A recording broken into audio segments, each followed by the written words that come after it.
Poštovani odbornici, pred vama je predlog odluke o gratenju između opštine Srbobran i grada Miškin u Ruskoj federaciji.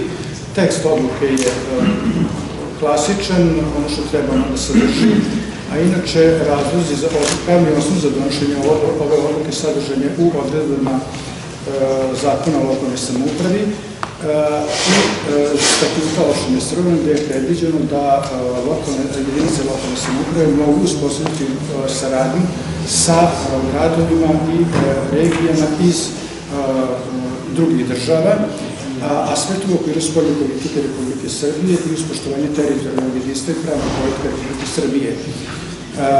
Što se tiče samog postupka donošenja odluke, već je utvrdila predlog odluke u Skupštini.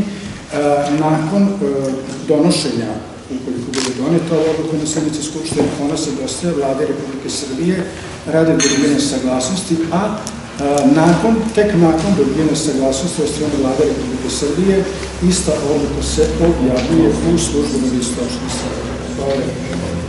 Zahvaljujem gospodinu Zavu.